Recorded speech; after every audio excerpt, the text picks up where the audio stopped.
our food and go into executive session, and then y'all can chow down while we're in there. I don't know exactly how long, but. Well, I'd like to officially open it up and have Ms. Janet Hernandez. I'm just talking. Okay. What do you say? Two more pink shirts. All right. Okay. Please rise. Almighty God, allow us to collectively bring reflection and wisdom to our meeting. May we use our expertise and our judgment to contribute to the well-being of our students and the families that we serve. May we be listeners more than speakers, and may we always have in mind your will for the future of our district. In your name we pray. Amen. I pledge allegiance to the flag of the United States of America, and to the republic for which it stands, one nation, under God, indivisible, with liberty and justice for all. Honor the Texas flag. I pledge allegiance to the Texas, one state, under God, one and indivisible. Thank you, Ms. Hernandez.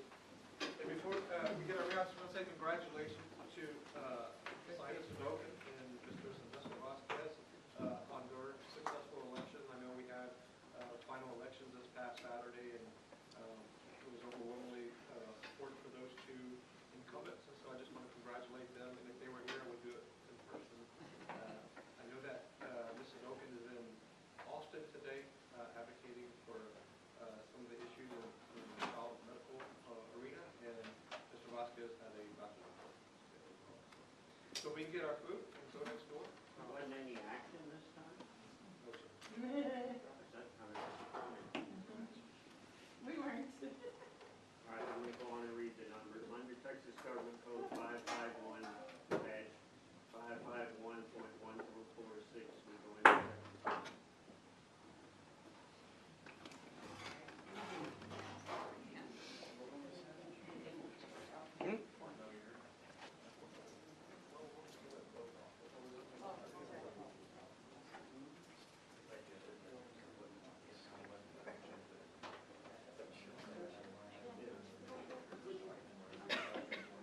I'm texting him.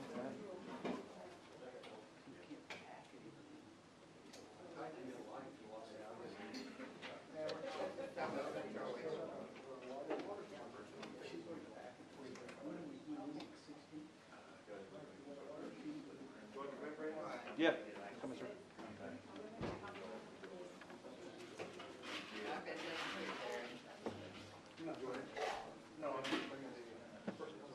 Yeah.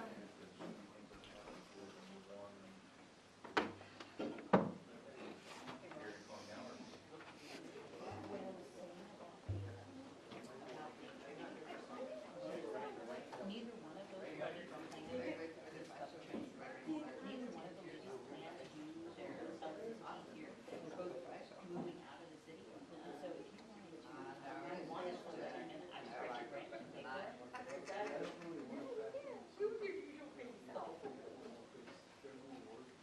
Okay, because I could find a level 2 or a level 3. Yeah, yes, right on the board. Could've gone either way. Because I have 28. Could've gone either way. And that's it's a level 3, right? The intern? The intern half teacher. It's a half, oh, Half a teacher. Oh, no. it's 28. Trinity is different. Right. It goes to university. Right. So, and I don't know what it is. I thought it was 25. She told me it was 20. Oh, okay. And so, because I have 28, I wanted, and we could find somebody who's gonna stay. Because I don't want either one of the ladies, if they're gonna leave, because the whole point is to get people to come back. That'd be fun. Okay, so you want me to write one for the 28 for one person? I think it's only for half a year, right? No, it's a whole year. It's a whole year, okay, the year, No, okay. that'd be fun. Okay, and then do you want to interview them or? Yeah, we need to. They probably don't have a lot of looking. Okay, well, I'll ask. The lady sent me an email, asking for my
I told her, I said, we want ducks.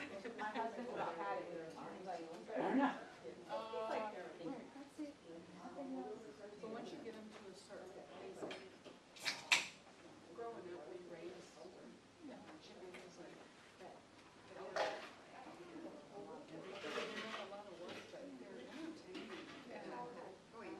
Not eating it, it's like almost gonna take all the stuff that's not in there. So I never realized baby observed better. The greatest watchdogs. Giving up first. Very protective, very, I'm like, I mean, you get your person, they don't have all personalities, but Call it your name before. The kids don't like it. chickens, chicken mama.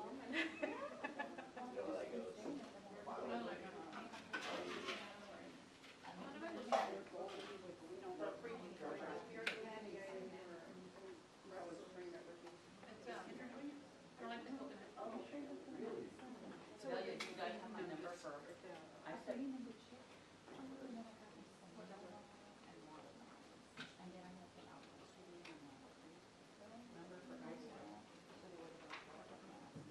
sixty-five percent first grader have very low flight to me. Country girl. oh, I love that. I know, I know. It's on our essay. My husband grew up with the gold.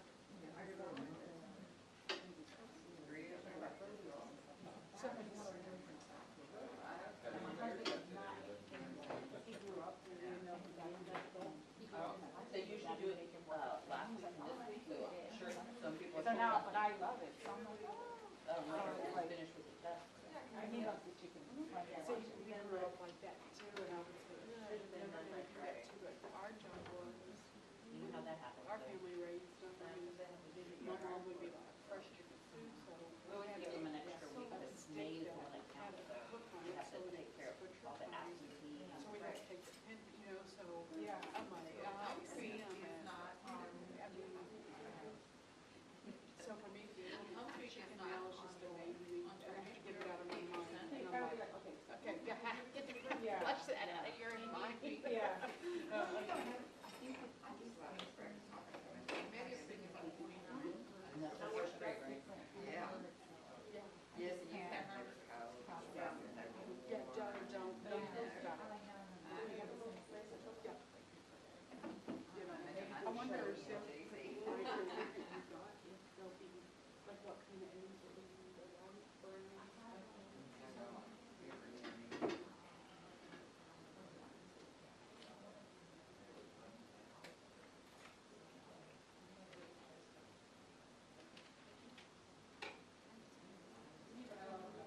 Just let me know when it's ready for me to pull, and I'll pull it. I'll confirm, make sure that all.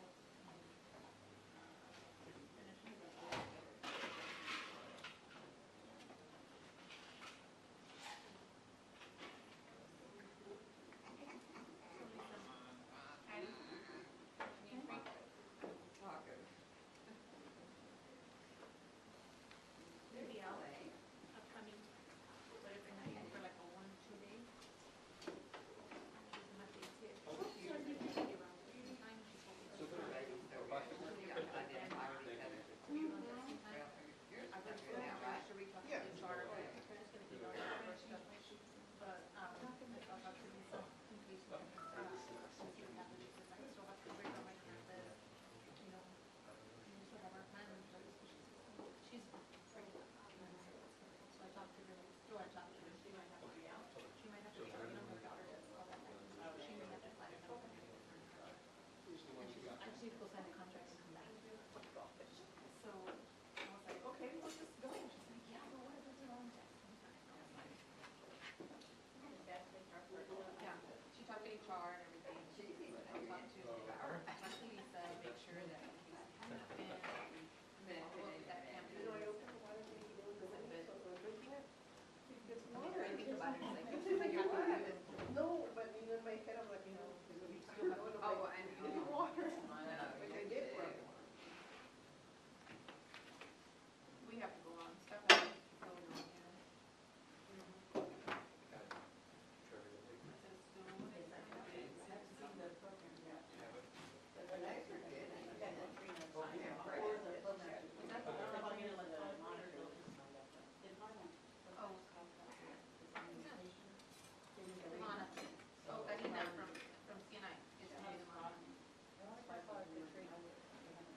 What is her phone?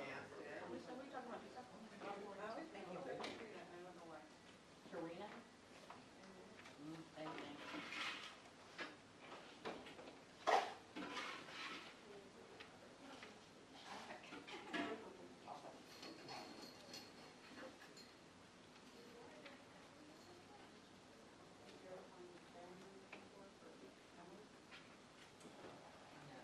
She didn't say anything, no, but down. I'm gonna tell you this,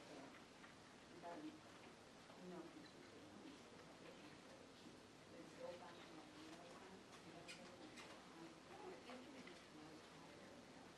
you know, it's only the choice of that.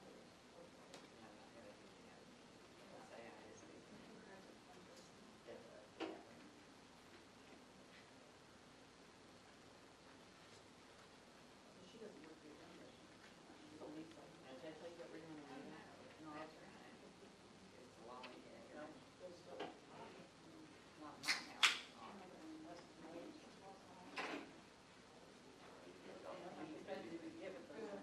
we're not talking to them. That's what she told me when I came back. It's a support system. It's completely different. We all have a goal, and then when everybody that meets their goals, then we're gonna go do something outside of the work together. So we all want everybody to make goals. Like go with carbs. I'm the only person that doesn't do carbs, everybody else is just exercising. Donna started. Yeah. I'll go to New York, so it's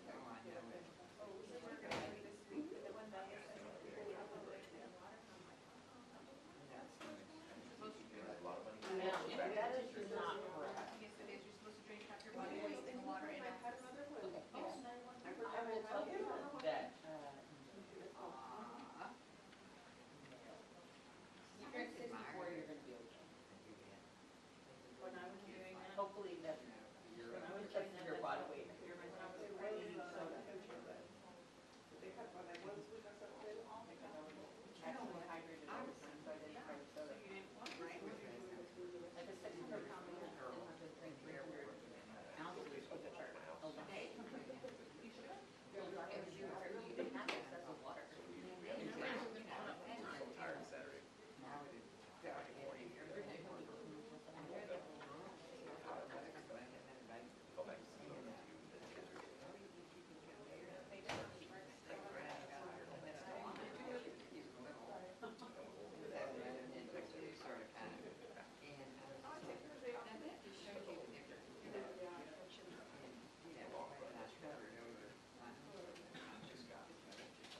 Putting her out there.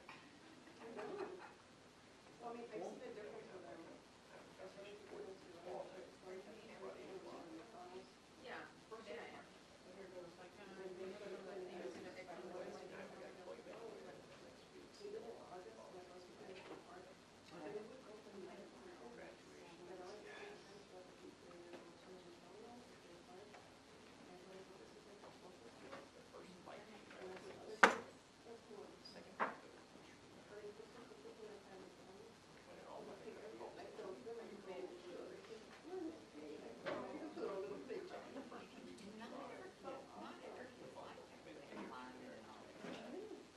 My grandson rolled in so hard, he did not expect her.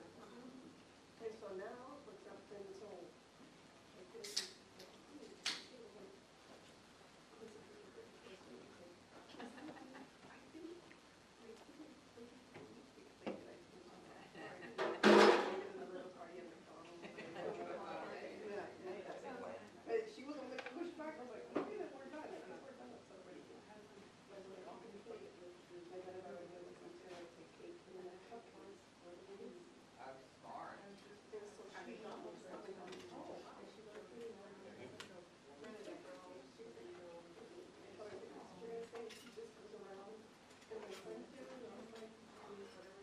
You don't want to do everything. Hey, Nellie, what's up? It'll be, like right there. So Brandon goes to school. Right. In September. Okay, go ahead. And he's like, gonna be really cold. No, it's okay. That was just a question for him. I mean, 'cause he doesn't, yeah, like September 4th. And so, yeah. And so he doesn't, well, I mean, but then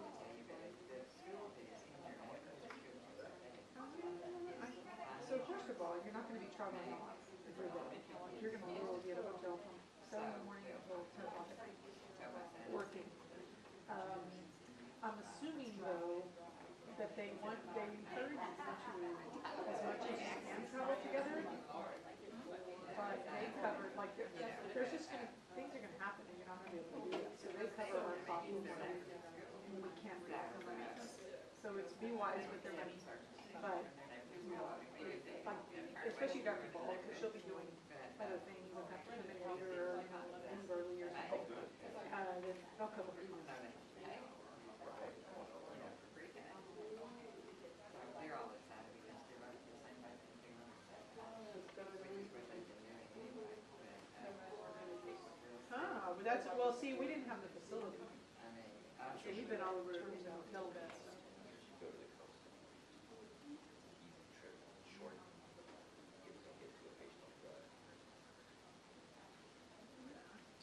No, they use, I will tell you, we traveled together a lot, but there's been times when we've traveled apart and they have always covered it. But we've gone to different places, so we didn't go to the center. Does that make sense?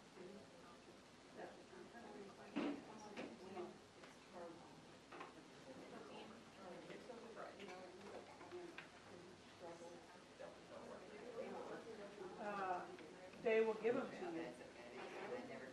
Oh yeah, they send them probably a month in advance. The first one, if it's the same, it's gonna be both mine, but like all right.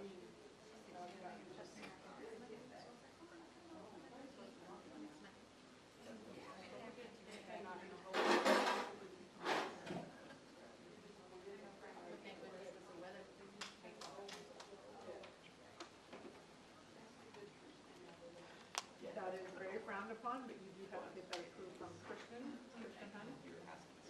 So they do not like family involved at all.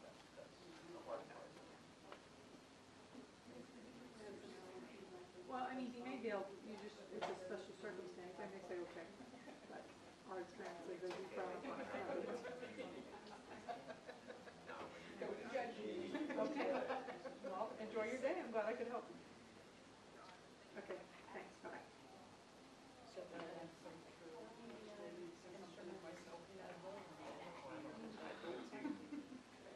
Or sometimes they get distracted. Response to something is negative. I'm like, I can't.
Mhm. You are in budget now, except for your. Anything that we live in until that day, I was like, I had no idea. Well, that was, we put it on the plan, but I didn't know. Yeah, because you're only gonna be able to visit. The original plan that we Oh. never had to stay, that, and I don't have anything to do with local, or we. Like, I mean, you know, We're on the. 3 weeks. They'd be a lot more receptive to, you know, that's the, everything else is okay. Sure.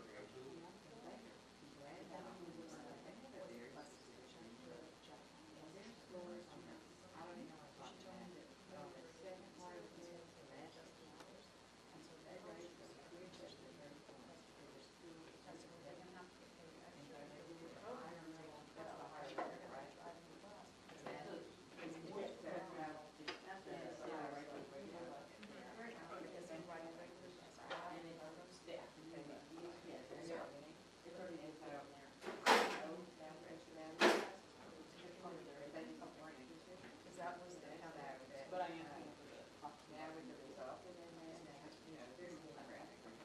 So, I can really excited about it.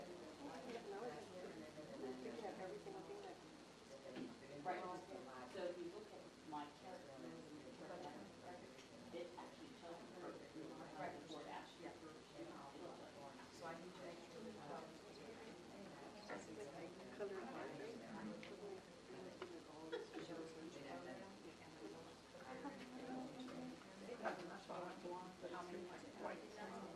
What's that?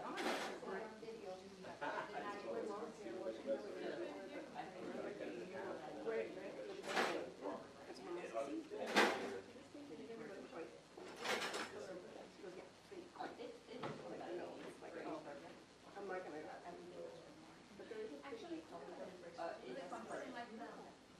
So, and it's not per bus, it's per program. It's actually per campus. And it's one day. Because Melissa is in school. And it's the most you can. And it's comfort. So what happens is you give a bracelet that says that you need to get and create a different color bracelet called then has to be a different color. There we are. So then on that bracelet, the red color, and then keep that bracelet on for 3 years. That's awesome. I agree with you. And that's what they're supposed to wear. it's such a quick message. You're right next to me, it would be like a really good message. They carry your kids to apply and give you bracelet color. So we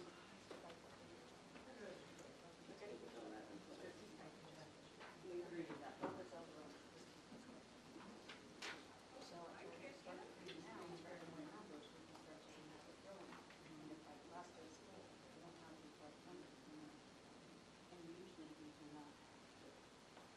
Some people have to make a call to SFI and we have to cancel. But they have to give them a little bit of the first day and then that way they have a little kind of call. Because they're not gonna have.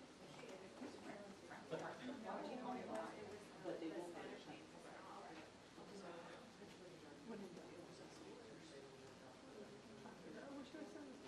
I didn't know if that was a done deal or not deal.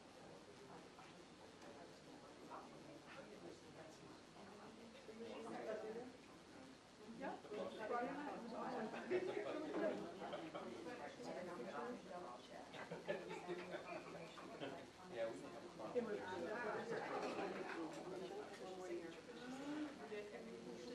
She got hit up by, Rice.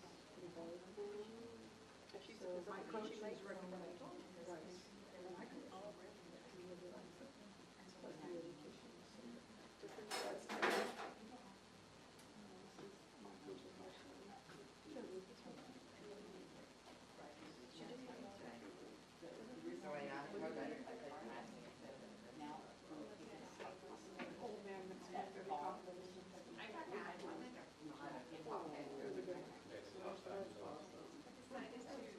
Mary did a big shout out to both of them. Really? Go down and do. This one's my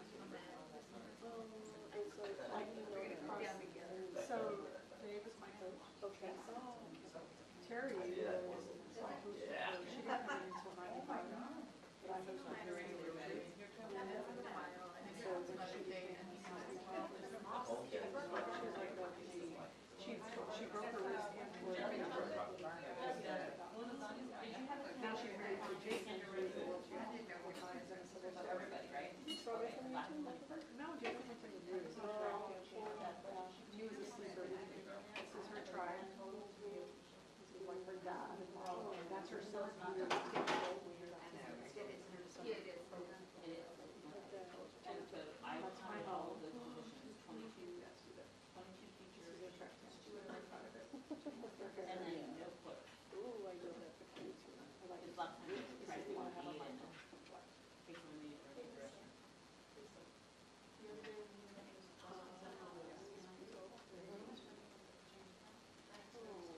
About 20,000?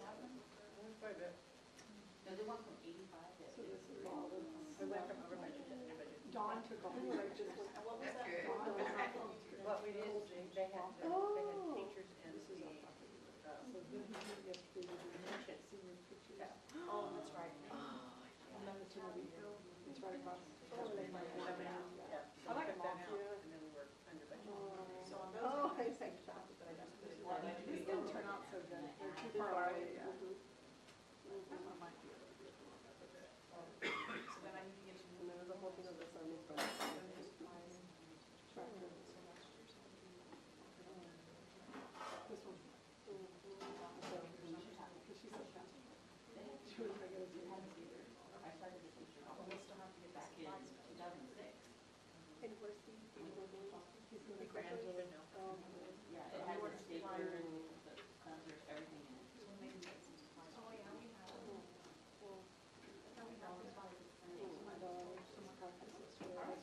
Yes, good, thank you, better see you. Because I know you were worried. I know you're worried about money. I am. Brandon felt it was fine, as if it was fine. Brandon felt it was fine for you. Thank you, I appreciate it. This was a good meeting, I got all my stuff done. We have one of these once a month. Oh, that's right. Someone from Northeast ISD, they're sending pictures of our kids. I should have brought my computer, but No, it's our kids at a. they don't like it, so. Oh, I.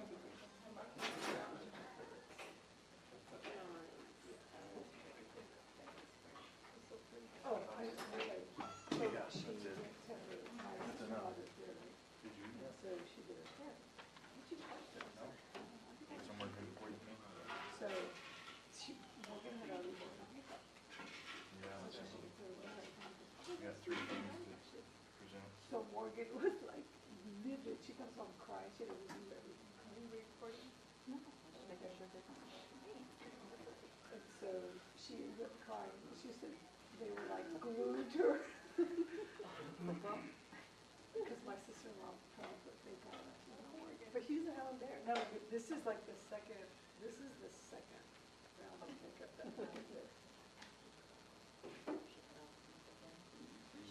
And it just started running everywhere. I'm like,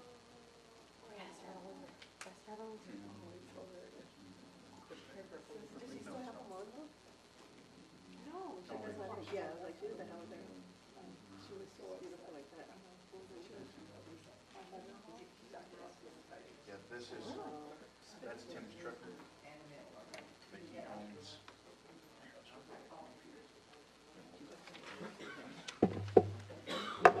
There's no mouse. This is gonna be a problem. You think I shouldn't do this? Well, you can flip with it.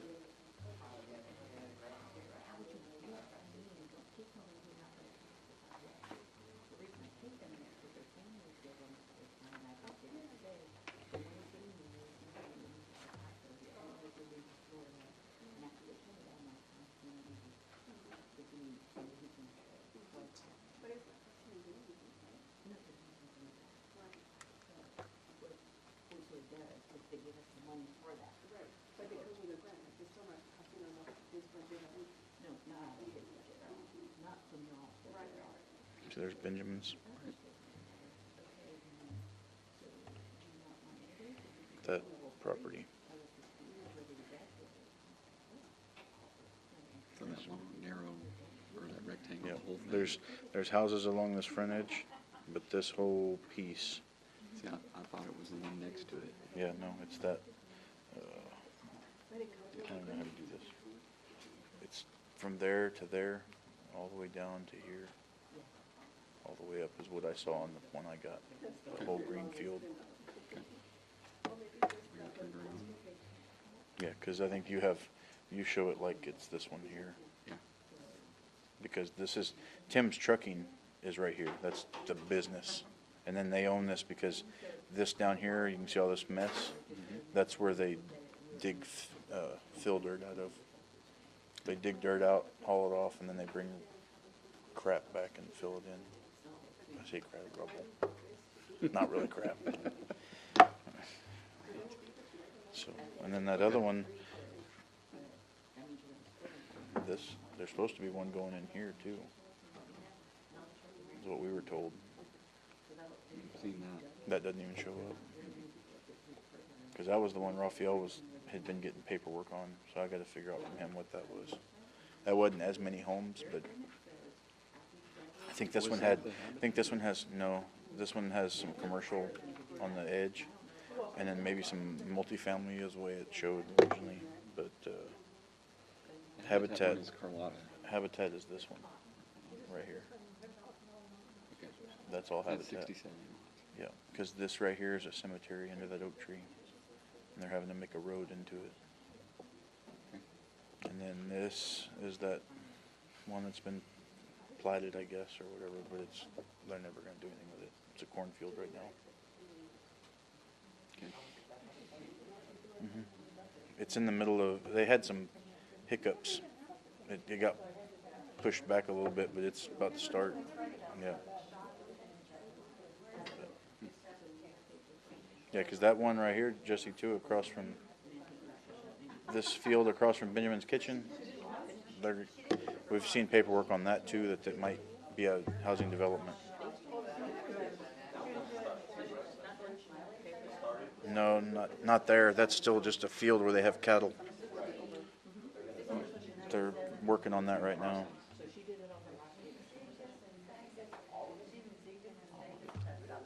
It's like 900 homes. That's why we're trying to figure out where it is.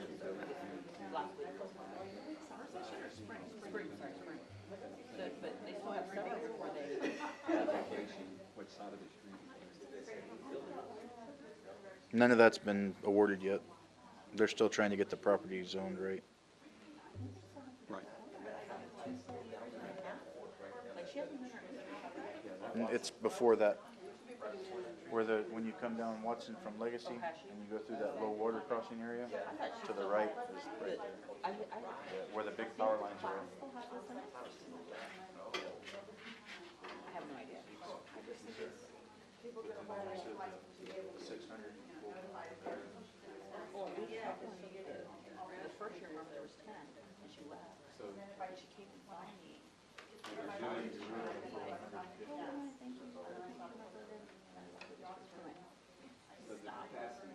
What? Did you make her hair up? No, I didn't know about it.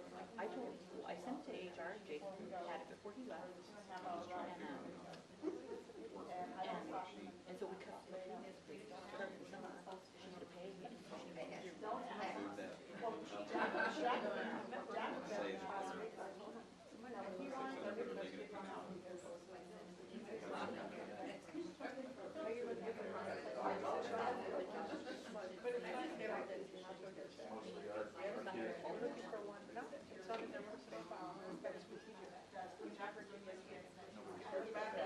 Keep them in a different file so that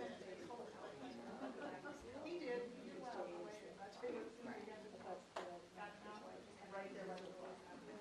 So yeah, so that's where we're at. We don't do anything personnel things that pertains to the actual job title, certain research, and that's strategic. But we've had teachers that do that. So anyway, that's where we're at with that.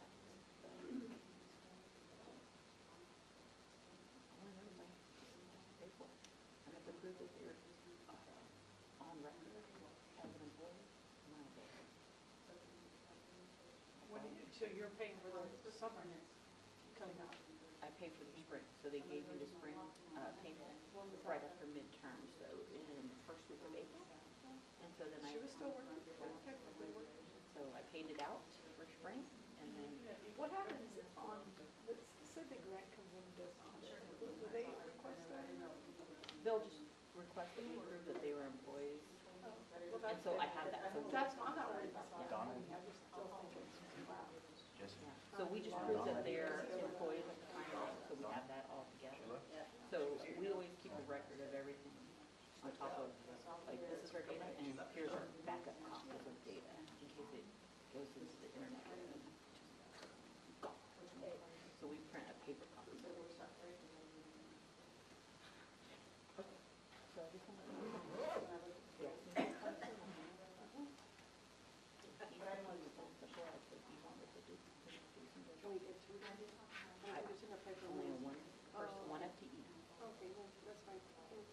interviewed and Mary Dean, she's done, she's been right, she's been doing referrals for specialized dentists, so Indiana with a Mary Dean, the need that we have is going to assist in that. So if he gets additional help, then maybe Mary Dean will be.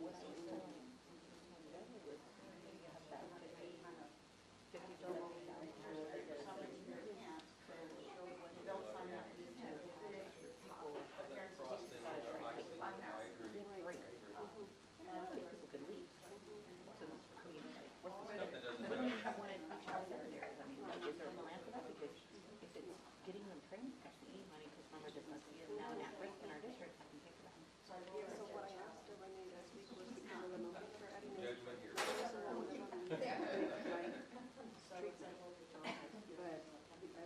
to make a later because then they're discussing either Or the dip. exactly because it's going to If you're gonna do dip, because we did it, Mike, and that's what I was saying, we have a dip program, which is a teach rights program that, and then you have the other person do the actual lesson.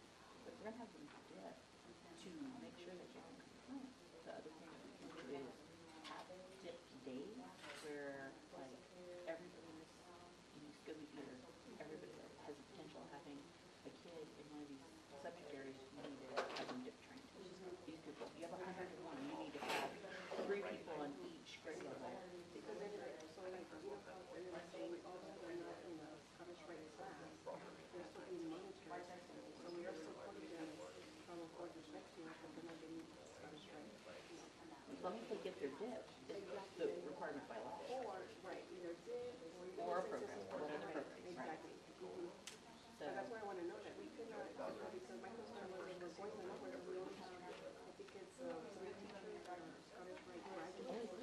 In the entire district. well, we don't have any more in the training system. What I'm saying is, every year we should have a new year. It takes 2 years. There should be a succession plan. We don't have that. Even for technology, we have an obsolescence plan of 20%, right? We have no obsolescence plan, no succession plan for them. We have nobody in the queue. So now, even if you pick somebody this year, we'll wait 2 years before Right, no, another and person. so the 3 are the starters, and that would be our tier 3 legislation.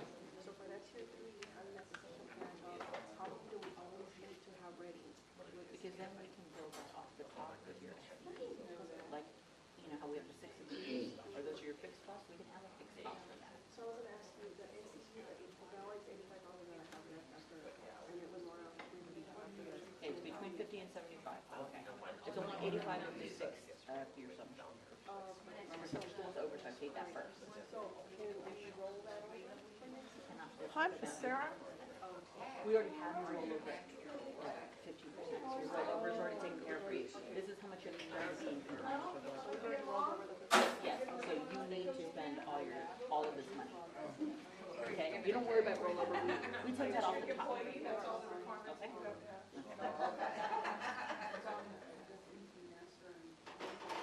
I don't wanna be on the field because I think it makes her adds so Yeah, much right. pressure.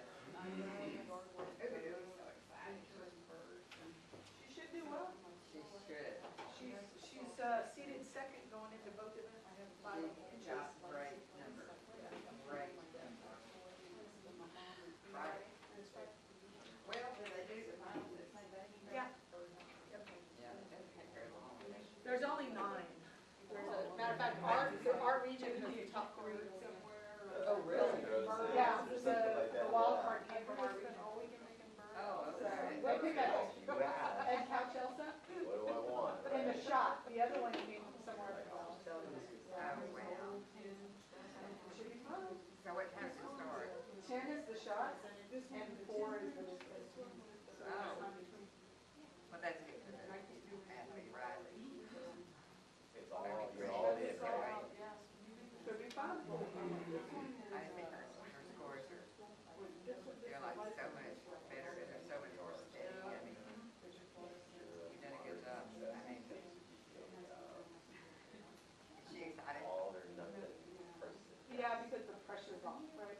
That kind of region has been kind of really still for her. Oh, really? Now she's just, look, there's nowhere else to go after this one, so just pack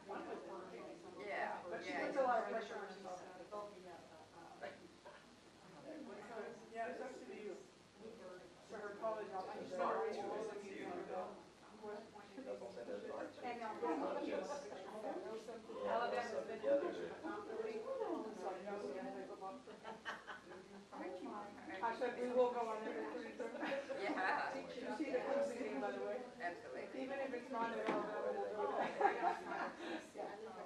Did you, have you been as a youth? Did you notice Louise needs the They're portable officially.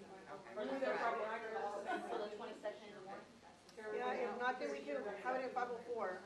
I'll just have to move it over to one of our rooms. Okay, that'd be great. Yes, because I've already sent out invites for May the 22nd, because we're coming to one of you. Well, I didn't send it out because usually it's in the mornings and then we have our leadership and then we sit and stay and have the afternoon. No, just do it, because I need that with you. So you're for sure gonna be in those? Yes, ma'am. So I'll put you on the official one that goes on the, Are all of you? Public hearing goes by Wednesday. You know, Lou Girl is better, right? I've been my sleeper, I told you that. Yeah, well, I knew it, I knew it. She broke Morgan's discus record in 7th grade, the first meet out by 20. And her shot put record by 7. You're kidding, that's huge. And she has given my coach all kind of hell all year long. Like, I'm done.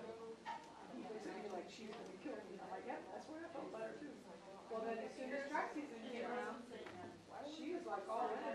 And so the last time we went to play, people were like, oh, this is gonna be fun. I'm like, yeah. She's amazing. Like, she is the most gifted, talented thrower I have seen in all my years. Oh, and all those years used to. Well, you know, she's like 5'10", right? And she's lost about 40 pounds. Now, I knew that she was taller, they came to a board meeting, and I was like, I didn't recognize her, Yeah. you know, but She's no. got makeup down, her glasses are gone. Face. She was wearing little high heel shoes with this little. Oh, I gotta show you, Sarah, you'll love this.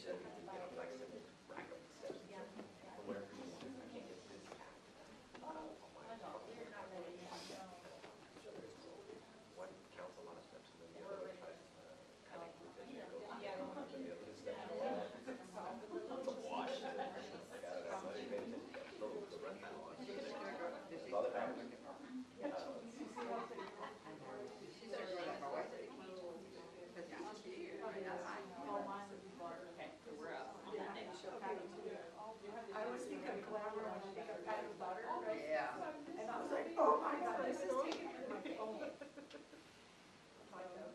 You know who she looks like, that Jennifer movie star. You have at my house. This was my house. This is our prom. We have a 8:30 to 11. Oh, look at the white veil. And then we have a 4:30. Oh, my God. This was. Yeah, she just is. 4:30 is good, yeah. Look on the railroad track. She is. Celine, can you have her come to the council meeting at 10:30 on Monday? So like that the rest of the council can hear what she's doing? I mean, Oh, Maddie, Maddie. yeah. Let me show you Maddie. This was, so Maddie It is. at I got it mixed up. the event, this is Morgan and Maddie at the Doug Walker 24 statue. Friday night we were in Dallas, Saturday night. We literally, we had to come home. She looks like you, Faye. Oh, yeah. Good morning. Anytime in the morning, Yeah. it's like when I'm having the closeout. Oh, okay. Remember you said you wanted to come see it? Aubrey Hepburn, the witch day. Morgan? Oh, that one? Yeah. That's the one I just showed him. So this was Beautiful. the car selfie, our car selfie that we always do. Where is it? So here's Maddie. Print it out. This is Maddie. She's doing Well, they do maybe like doing it, it's been excellent. Oh, wow. like she's teaching more than me. Like it's great. No, she's better. better. She's better. In 7th grade, and then this was like 23. This was her PR. No, this is not. This is Maddie. And with the kind of information we pull. Well, it's a ponytail part. I'll send you the list. Maddie She was has kind of brand highlights. new. Morgan's like, I don't want to fight for that. Maddie's like, yeah, okay. So I'll Morgan, send look, you that it's a one, movie and star. that way you Jennifer, what's her take name? a look at. This is the one you're talking about? So you can Now, see just what look they at have. that.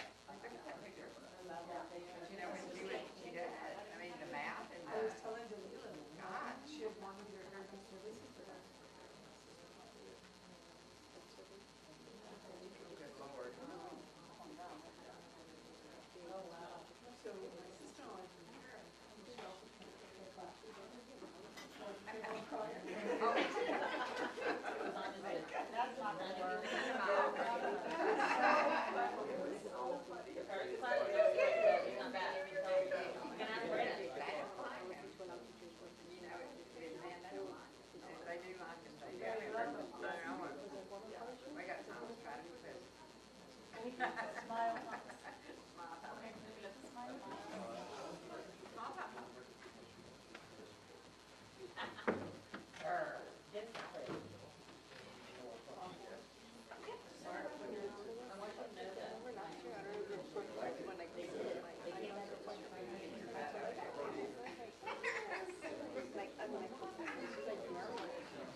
Oh, Rob.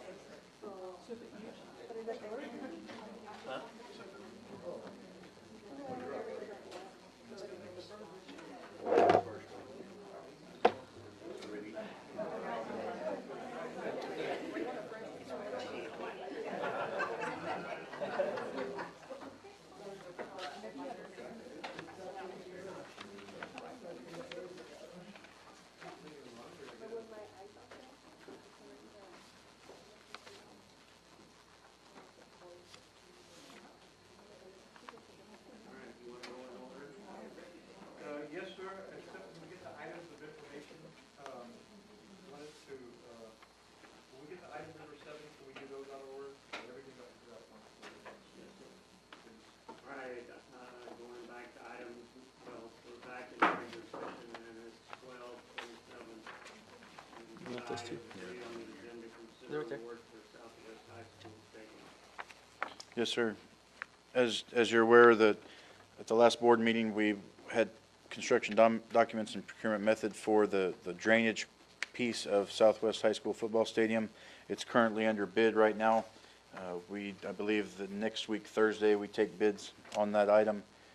This item today is specific to just the recrowning of the field and inside the inner curb of the stadium. The drainage will be done by a separate one.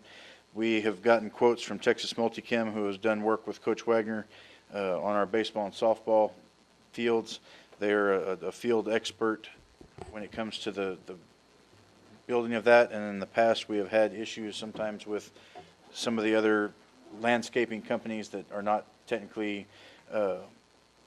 field experts, more of just a general landscape and irrigation company.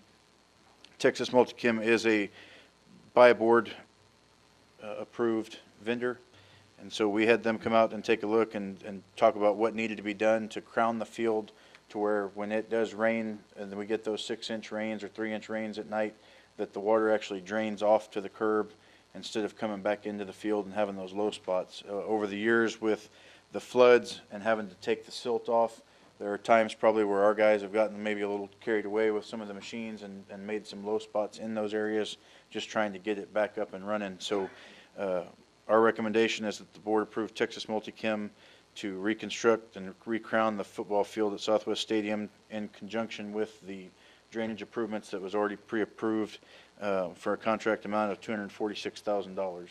I move. Motion's been made and seconded. All those in favor, say aye. Aye. Opposed? Motion carried. Moving down to consider possible action to purchase a half acre. Yes, sir.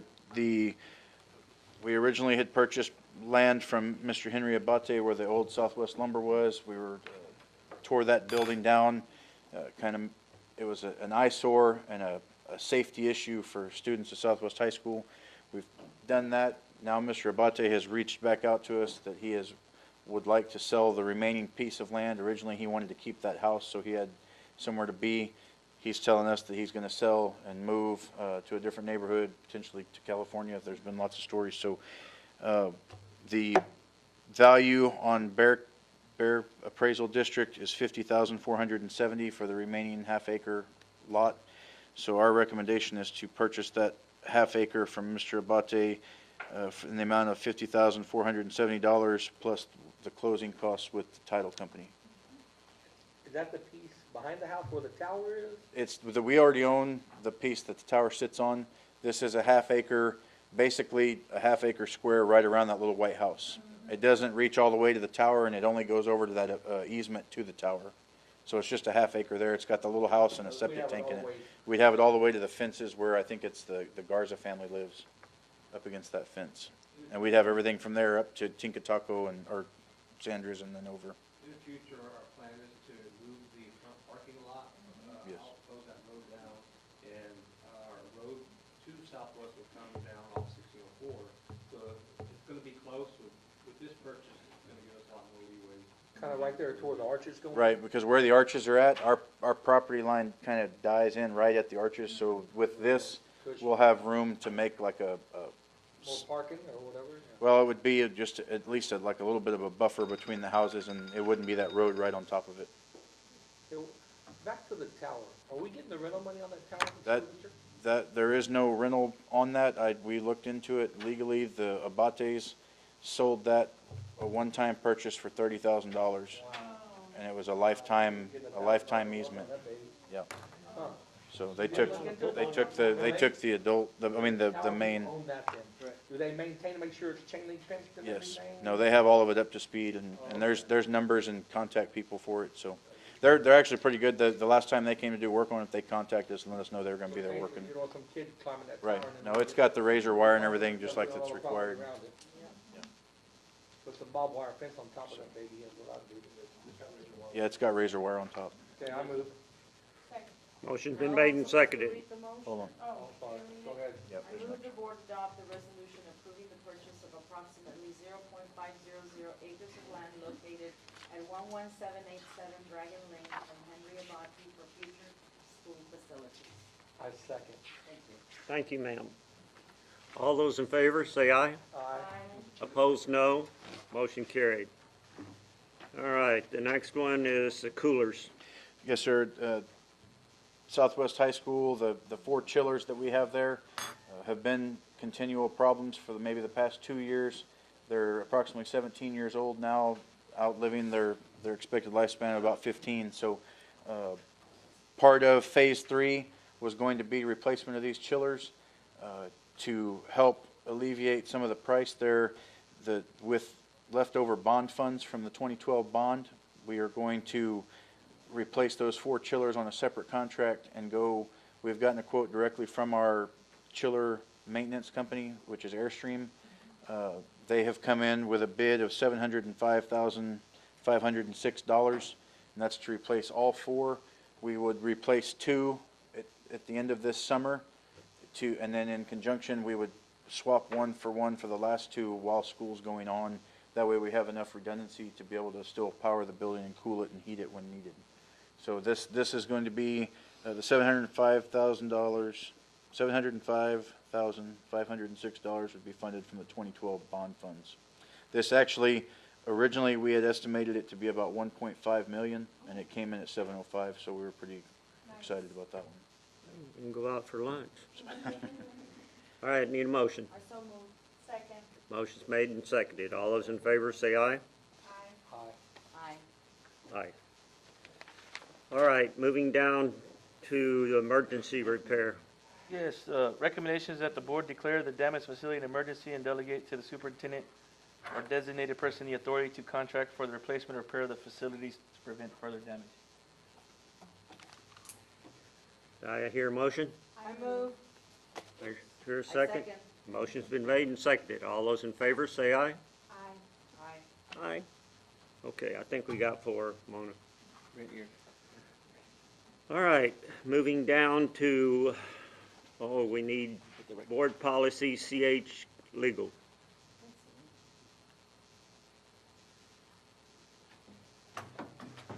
That's one.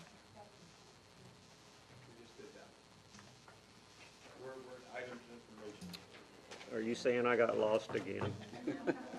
All right, moving to items of information, demographic. Yes, I'd like to introduce Brent Alexander. You've probably seen him from the past. He's our demographer, and so he's here to give you an update of what's going on in the district, some trends and patterns that we're seeing as far as attendance, and just give us an overall picture of what's going on. So I'm gonna turn it over to him, and we'll get started. Thank you, Mr. Chris. Board members, good to see everyone again. It's hard to believe it's been another year, but here's our annual update on the district's demographics. Will you do me a favor? Sure. They were going too fast. I didn't have time to eat my piece of cake. Will you take a little time where I I can? can do that. I Thank can do that. All right. Well, each year I like to start with the population and household numbers that we get from our national data source. These are released in August. They're based on the Census Bureau sample and the sources from Esri.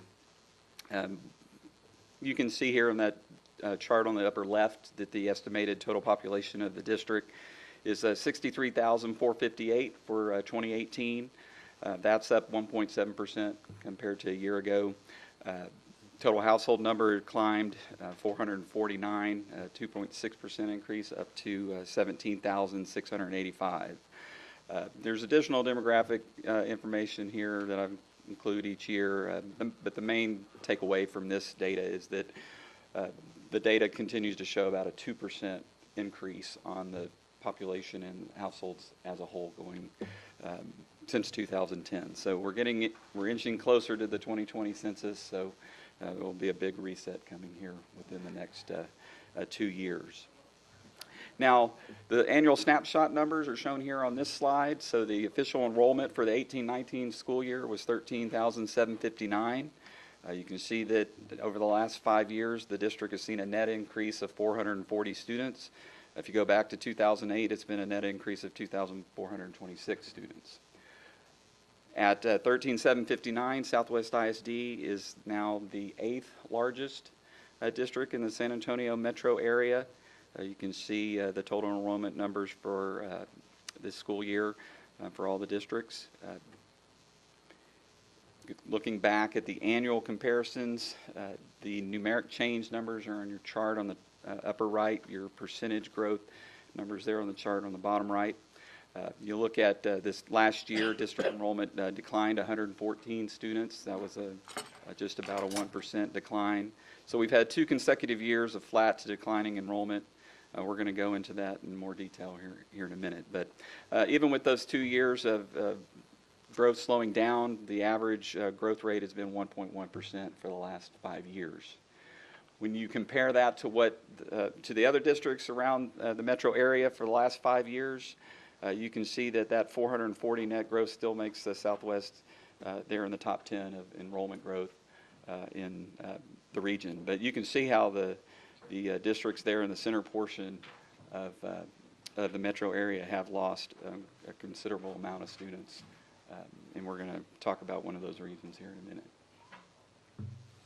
Now you're asking yourself probably what's changed here these last couple of years. We started to begin to see what's has been going on last year. I got more detail now, but the last 2 years, K through 5 enrollment has declined 318 students, so that's a 5% decline. Now you look at pre-K, that number's continued to grow.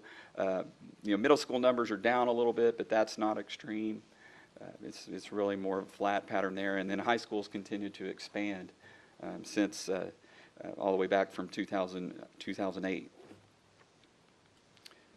On this slide, you can see the annual totals by grade. We kind of see 2 separate things here. If you look at the record class sizes that you're seeing in grades 8 through 12, I have those highlighted there with the in pink. You have a record pre-K, but remember you opened pre-K up to all students this past year, so that did climb to a record 680 students. But the main reason for the flattening and the slight decline in enrollment is those losses in K through 5. Beginning in 2012, when kindergarten peaked at 1,017, it's down about 190. So if you can go through each one of those grades and see kindergarten, first, second, third, all down about 190 students over these last few years. So we have an average, so you have that group that's the big internal bubble, or all the way up to 10th grade, where you have the records class size where the average class size is about 1,100 students. Now, following behind that it's been falling back to where the average for K through 3 is now 911. If you look at K through 2, it's even a little bit smaller. So one of the interesting things going forward when we look at enrollment projections is now we're going to have these larger classes moving out, followed by consecutive smaller classes moving in. So even though you're about to see the growth is regenerating, that tends to lead towards a more flat growth pattern. All right, so what's causing the loss at the younger grades? Well, the first question is the birth rate falling? Well, you can see the birth rate for the zip codes that make up the geographic area. They've been flat, so pretty much from 2007 to 2013. Remember, we moved the blue line 5 years forward to compare it to the actual kindergarten enrollment. You can see that it's been flat, and And then these last 2 years that you can see there represented by 19 and 20, the birth rates actually climbed. And that's something we've seen statewide. After a long flat to downward trend the last couple of years, the birth rate has bounced back up. But while that's been happening, you can see the gradual decline in kindergarten enrollment. So, instead of being flat, it's actually gone against what the birth rate pattern has been. Now, if we see a yield that is similar to what historically what we've seen, even with the decline, you could make a case that kindergarten could be as over 900 next year and the year following. But we're going to, that is something that I think is definitely worth debate, but I'm going to show you why I think it'll tend to be closer to where it is currently.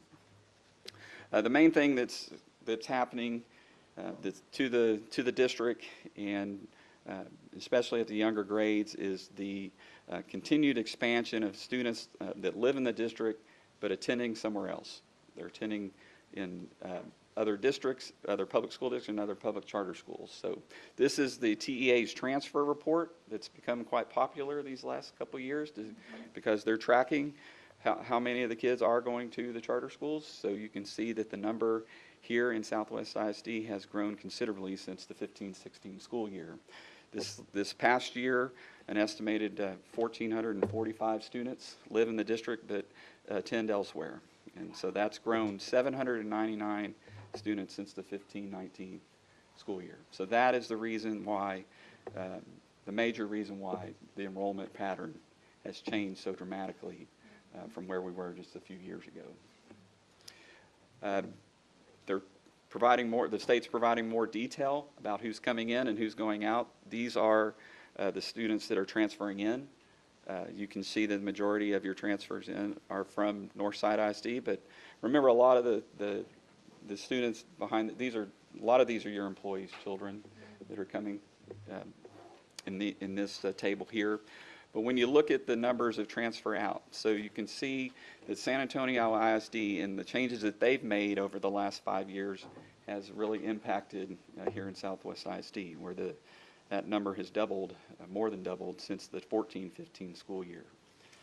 You can see that those numbers down there in the other column, it's those last 3 years, it's gone to 74, 56, 79 these last 3 years. That's the cumulative total of the ones that have 4 or less. So there's a lot of, there's more districts that are adding 2 or 3 kids here or there, and that other number continues to climb. But here's the number that really is telling, or the slide that really shows what's happening. It's the transfers out to the public charter schools. You can see what IDEA has done. So 47 kids in 14-15 all the way up to 666 students this past school year. Harmony, the same, 32 to 175. We've seen a little bit more in some of the others, like Great Hearts and the Brooks Academy numbers gradually increasing, as well as the KIP, their schools. So this is really the main reason for enrollment here in Southwest ISD flattening out to falling back. One of the things that is challenging going forward is IDEA is opening a 3rd campus, this time up on Marbach. You can see here in the bottom right corner. This campus will have 526 students, and it's going to serve the pre-K through 1 and 6th grade. So we're going to see a continued focus on your younger kids, recruiting those kids out of the immediate areas. So you can see that this is mostly the Big Country attendance zone, and you can see a lot of Northside ISD there in the picture, but this is another, this is the 3rd campus that IDEA has here locally. And this will also have 6th grade, so that's an interesting combination there. So we try to factor in the enrollment projections that you will see an impact from this campus as you have the others. All right, so the next 2 slides are some more characteristics of the students that are enrolled here. This first up is the racial and ethnic distribution of the students. Nothing really has changed here. 90% of the students are Hispanic. You can see how that compares to the neighboring districts on slide 16 here. The blue and the red are the state and region 20, and then you have the neighboring districts. You look at the current numbers for economically disadvantaged. Southwest numbers did climb from 82 last year to 85% of the students are now on the federal free and reduced lunch program. So that, remember, that is a household of 5 generally earning $54,000 or less. It matches what we showed on that first slide. The median household income is about $45,000. So with that median, there's a lot of the households here that can qualify, and they are on the program. But that does categorize those students as economically disadvantaged. Now we geocoded, again, the address data from the spring. This shows 97% of the students live within the boundary. That's what we've been seeing. But here's how the pre-K through 12 totals break out using the elementary attendance zones as the geographies. The interesting thing is you can see there's been growth. When you compare back to 2015, the geocoding then to this year, you can see that there's been growth all across the district. But the main areas that have caused the enrollment to flatten are that area that's really represented by the McAuliffe Middle School zone, up in the Big Country attendance zone, and even in the Bob Hope attendance zone. So you might have, Big Country might be a little bit more, you have a little aging in place there, but where the charter schools have really made their recruiting efforts is in that McAuliffe attendance zone. So, but at the same time, the Spicewood area is growing. This table shows the impact on that K through 2, and in particular, what's happened to the number of K through 2 students that are in the Hidden Cove, Indian Creek, and the Sky Harbor attendance zones. You can see how they've fallen here these last couple of years by 60 to 80 students in each attendance zone. And that, just shows that campus being on the border. I mean, Mr. Crisp was talking about IDEA's one of their strategies is putting the campuses now on the borders of the local districts here in San Antonio in order to recruit both sides of an area. Let's shift gears and talk about some more positive news, the growth in the housing market. This shows the total closings for the last 3 calendar years. We've counted 980 new homes occupied in the district. That's the 10th most that we've seen here in the metro area. You can see how Northside ISD continues to just do incredible numbers. The majority have been to the north, but down here in the southwest, between Medina Valley and Southwest, quite a bit of homes have been built. Now these numbers have been updated through the end of March 31st. These are our starts and closings, so I do have your first quarter numbers in here. So these last 12 months, 369 new homes have been started, 281 have been moved into. So the starts are up 19% year over year. But the most interesting thing, when you hear me say that the market's regenerating, you can see that green line, which are new lots developed.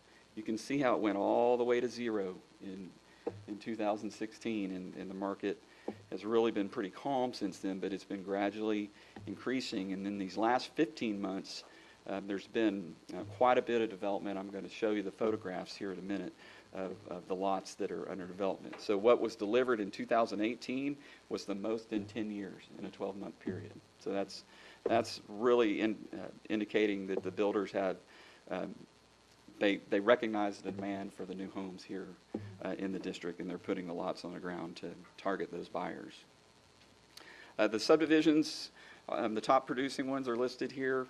Solana Ridge up in Sun Valley continues to be the most active, and that's D.R. Horton with their express homes. But KB is second there with Carmona Hills, doing about 60 a year. The Stone Creek neighborhood is about 3 a month. One of the interesting ones, if you go back and look at the picture from a year ago where there were no houses in Tesoro Hills, the long dormant Tesoro Hills neighborhood next to Hidden Cove. Now it basically has every single lot with a house on it. So that was Camillo Properties. They've been developing the homes for rent. But you can see some of these others in the Spicewood area, like Misiones, that are winding down. So as the activity shown here by elementary attendance zone, you can see how Sun Valley and Medio for Cremona Hills, and then you can see the big number there, 125 in Hidden Cove for Tesoro Hills. You look at the data by middle school, you can see that most of the activity's been in Scobie and Resnick as far as closings, but that big Tesoro number is what you see there in blue in McAuliffe. High school numbers are shown here. The starts are on the top chart. The bottom is closings. It's really kind of flip-flopped from the Southwest attendance zone to the Legacy attendance zone. But remember, the 125 of those starts in Legacy are Tesoro Hills. So if you were to back that off a little bit, it's a little bit more of a 50-50 picture that we're seeing as far as construction. The type of homes that are being built in the district continue to be predominantly entry level or first move up. That median home is about a 172 for the last 12 months. Compare that to San Antonio as a whole, which is about 266. So affordability continues to be the main driver of the housing market here in Southwest ISD. All right, so let's look at some of the neighborhoods that have come online since I was here a year ago. It's pretty amazing. So we've seen everything in blue is new. So we have new sections there. So 755 new lots have been delivered in 15 months. And you can see them listed there, including new ones at Lucky Ranch, the 11th phase. KB has a new subdivision, Marbella, and then the Tesoro Hills lots, and then LGI at the Preserve at Medina. A couple of the other big ones that we were watching last year being preliminary have started. That's in particular the Cinco Lakes neighborhood that's just up the road here on 1604 for Syntex Homes. And then Solana Ridge, we were kind of wondering where's Horton's going to go. Well, they just seem to acquire every single piece around the remaining, so they have over 200 lots left to go in Solana Ridge, which is really amazing. So, and then a new subdivisions like Los Altos there on 410, just west of the Esperanza Apartments for Century's community. So Century's community is a builder out of Denver. They've come down. They're going to build in East Central, and they're going to build in here in Southwest ISD as well. There's been no new apartments, but there's been over 500 added these last 2 years with Esperanza and the Freedom Hills Ranch. But we continue to get more preliminary plats that are coming through the city of San Antonio. So I've listed them here. The Tim subdivision is one that is a pretty big one, that it will be just to the southwest of Legacy High School, 922 lots. We're watching the Habitat for Humanity for San Antonio to do Rancho Carlota, also south of Legacy High School. That one's 67 lots. And then up in the Big Country Zone, actually just south of where you saw that picture of the IDEA campus, there's a duplex development called Linwood Village Enclave that is currently with the city of San Antonio. And each one of these seems to be in the pipeline to be delivered within the next 3 years. So you add those 1,200 lots to what we've been tracking already, so there's over 5,000 lots that are in the pipeline. And this does not include the Verano property that still sits out there vacant that could potentially add as many as 3,000 more homes at some point in the future. There's a map in your report if we may need to reference that, but let's go back or quickly go through these pictures. So up in the Big Country Zone, you can see these lots here in Stone Creek. And then if you go down on 410, you can see the lots for Cremona Hills and Solana Ridge. So Solana Ridge has lots on their south side, and then they have lots up on their northwest side that you can see here in the photograph. Now here's the Tesoro Hills picture that I was talking about. So go back, look at your report from a year ago, all dirt and now houses on every single one of those homes.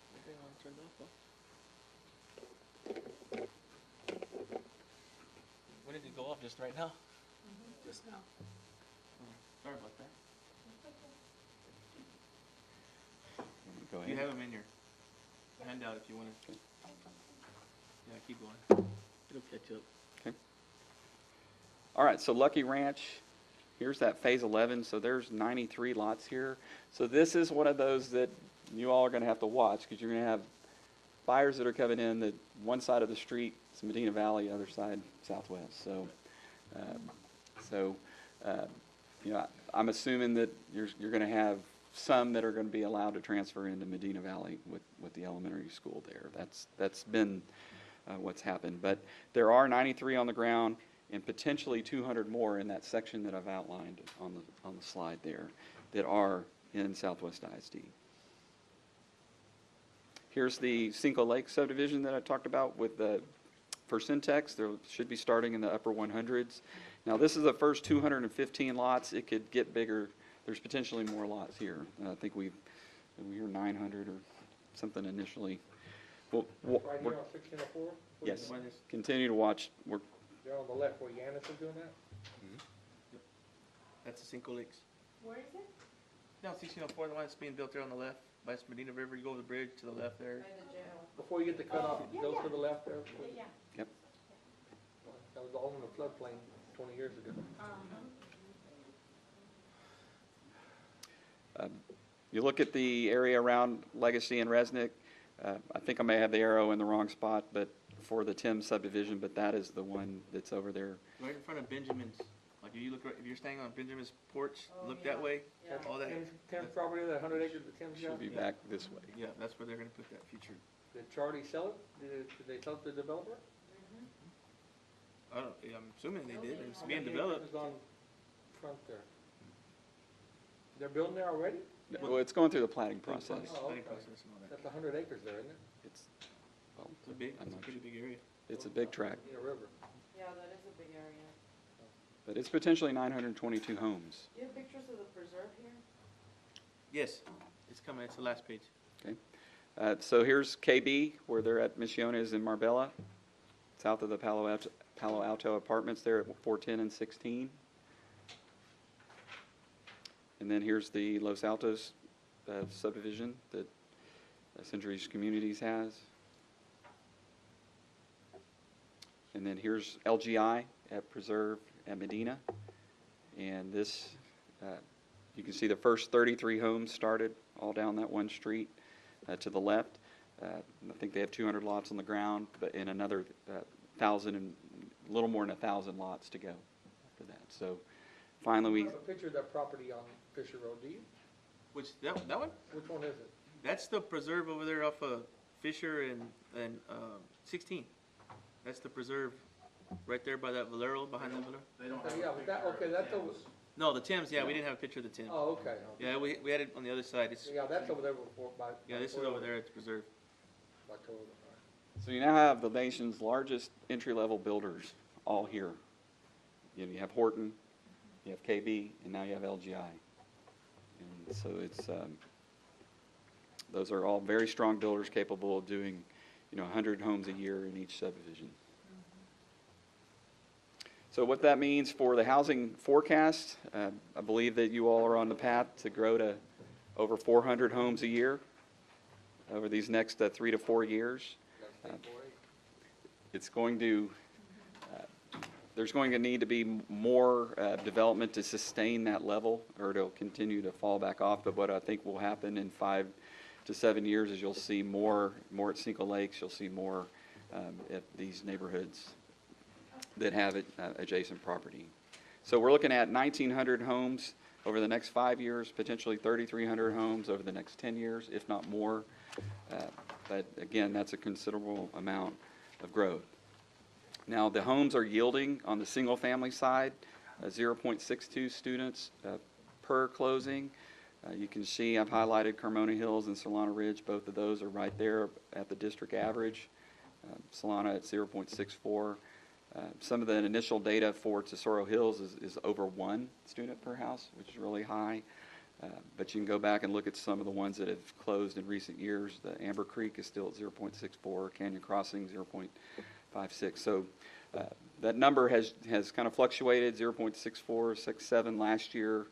So with a little bit of loss to the charters, that number has come down a little bit. But we're still seeing about an elementary student every 3 to 4 houses. That's the general yield. On the multifamily side, apartments we're seeing more of a downward trend here. So I think this is where the students have left. The majority have left out of these apartment complexes, especially ones like Rosemont at Miller's Pond. That neighborhood has lost about 30 elementary kids over the last year. So that's why this yield has fallen. And if you look there in the middle of the slide on the pre-K through 5 yields, it's gone in 2 years. It's gone from 0.41 down to 0.27. So I think we're seeing, even though we have a small sample of apartment complexes to go off of, this is you're seeing that yield go down in the lower grades. I think that last bullet point is interesting, that the number of students in the sample has grown. We've added 511 apartments to what we had just a few years ago, but the overall number of students that live in the apartments is down by 123.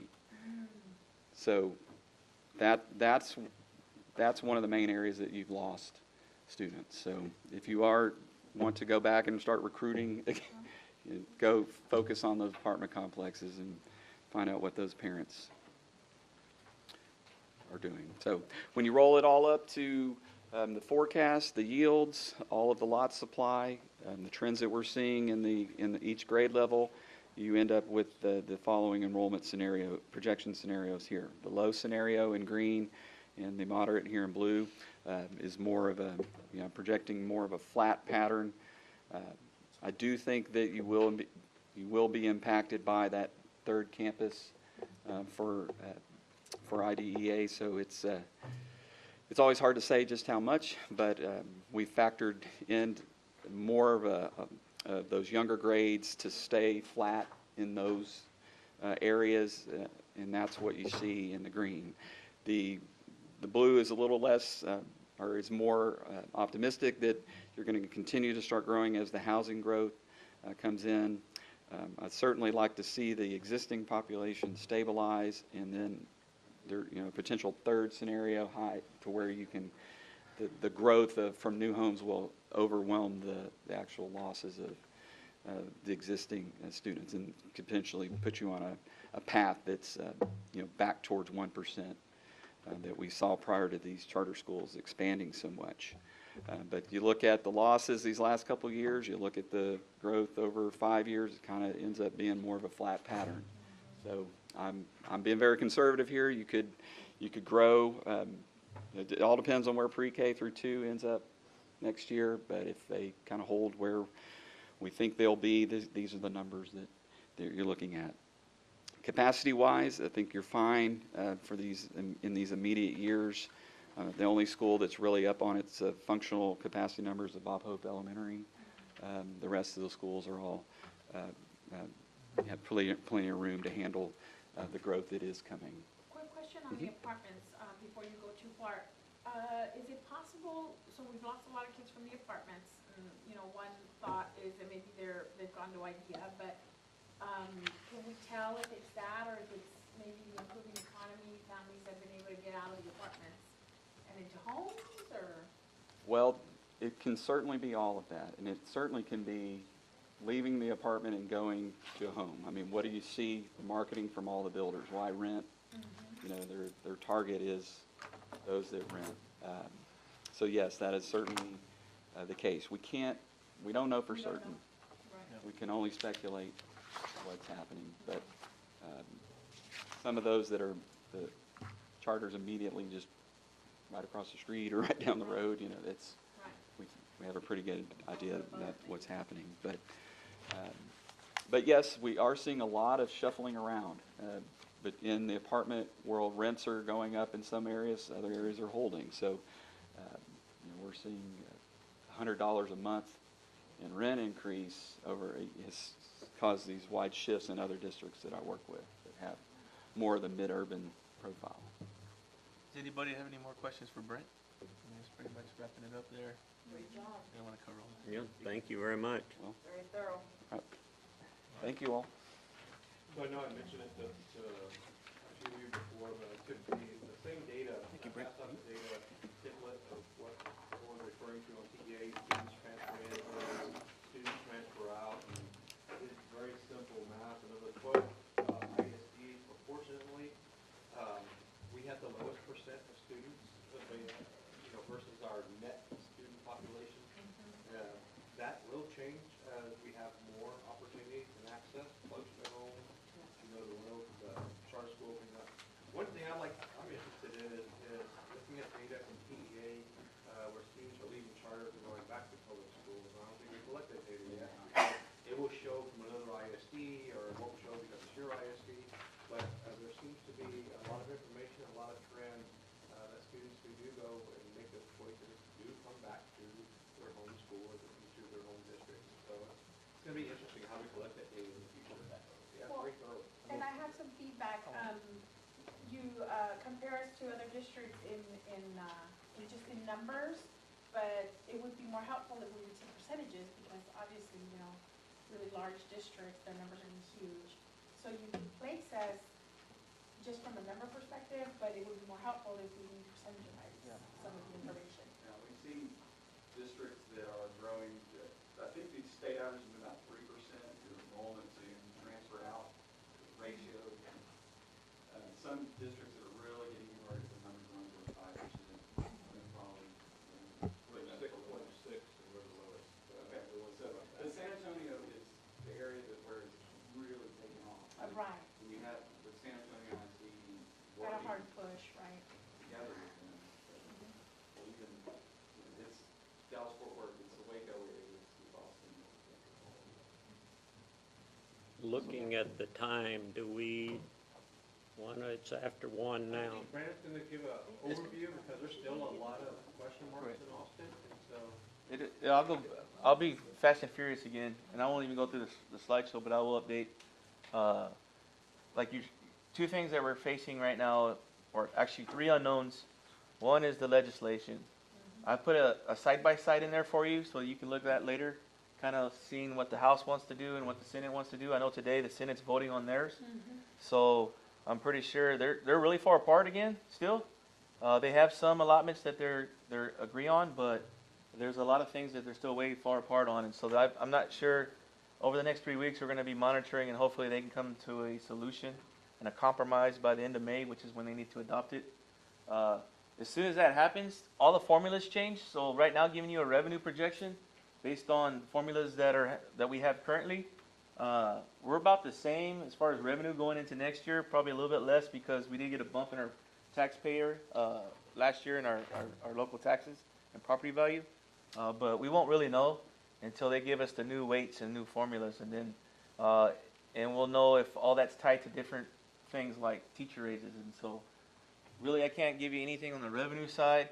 Our preliminary property values are in, and so one positive, if depending, is our property values are still going up. So this year is between 8 to 10%, which is one of those things that are still that'll affect us in our state aid.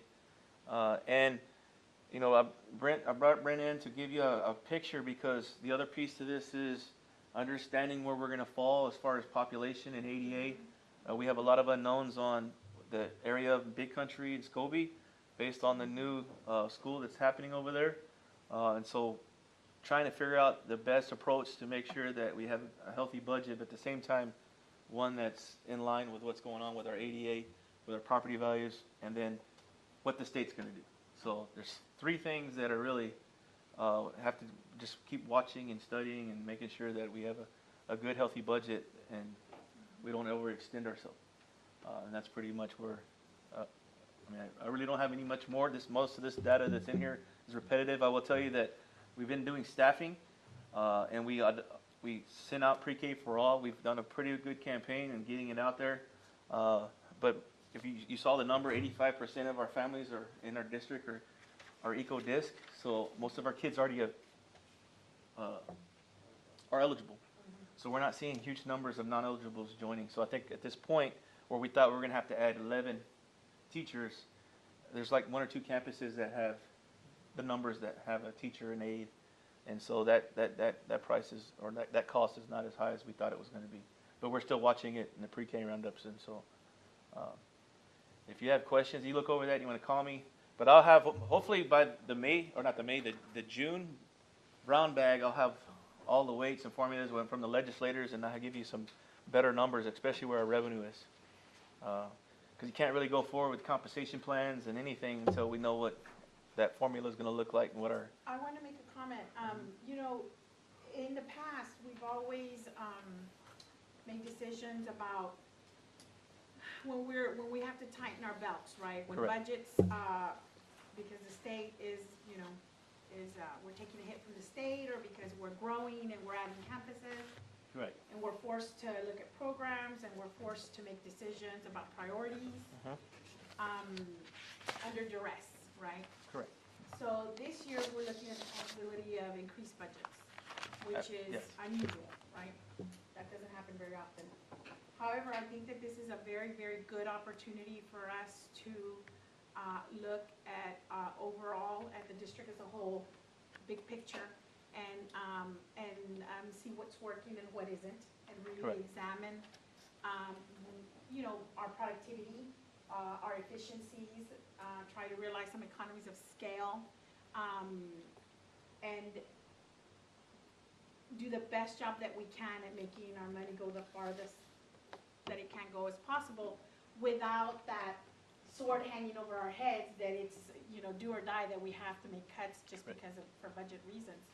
I think that, Yeah. and I know right now there's a lot of unknowns. We don't know what that dollar amount's gonna look like. We don't know what the compensation's gonna look like. However, I think it would behoove us to really, really examine, very big picture, large lens, everything that we do as a district. Yes, ma'am.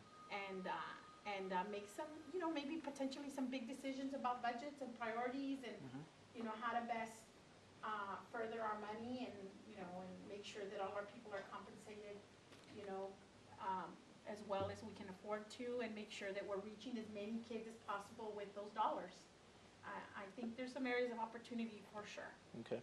in the district. I will tell you that right now, if we had to do a budget based on this year's formulas, we would probably be short about a 1.6.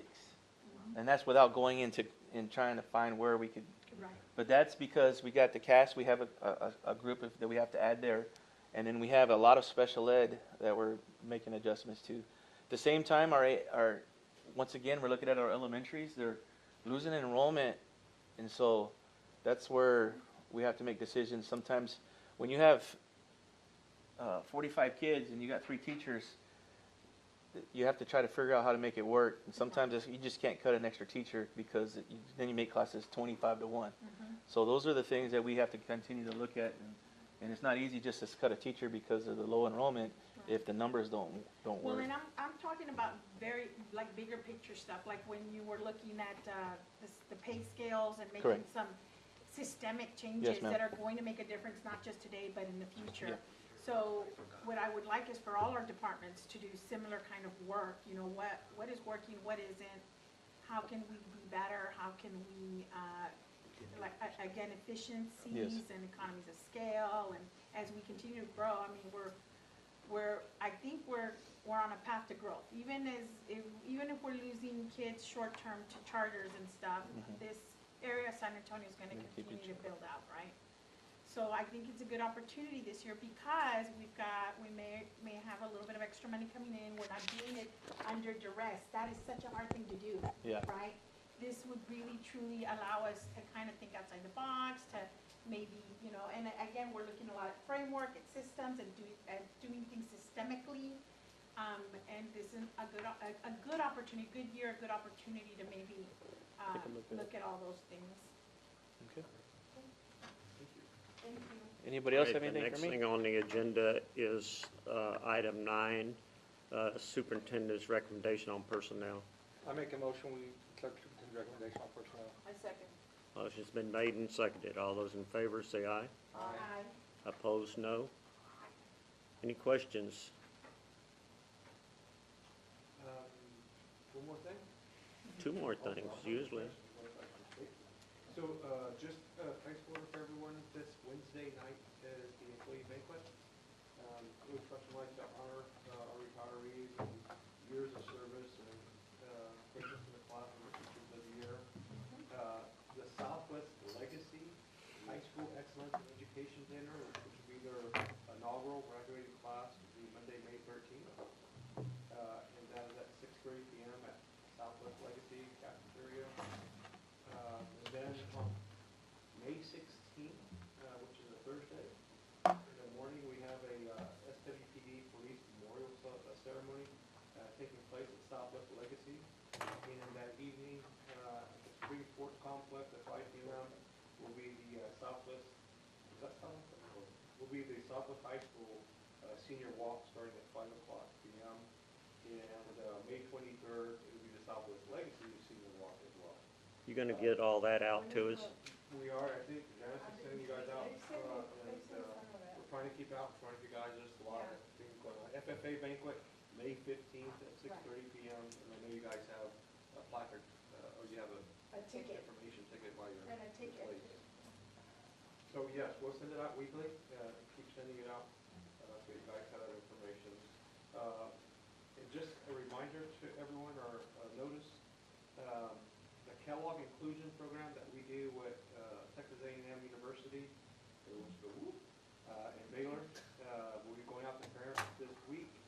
It's a survey, the same survey they did last year, and parents can volunteer to participate. It basically asks about their engagement, their attendance at different events, what they know about career college readiness, and social justice, as well as reading. Frances is leading that, so we think Frances, everything she does with the Kellogg study, really good stuff. So if you hear about a survey, it's going out. I like frosted flakes. Yes, and it is Teacher Appreciation Week. I know tomorrow, senior staff members will get here at 7:30, and we have set up through Janice is we're delivering cakes to every campus, thanking our teachers, and something we do annually in this very special week. That was I'm 5 leaving for more Tennessee things. today as part of the group visiting. Thank you for coming in today. The Tennessee Promise to input a Alamo Promise, which will offer our graduates 2 years of free college after graduation in San Antonio at no cost to them or the family, to kind of remove that obstacle of finance out of the way. And that's through who?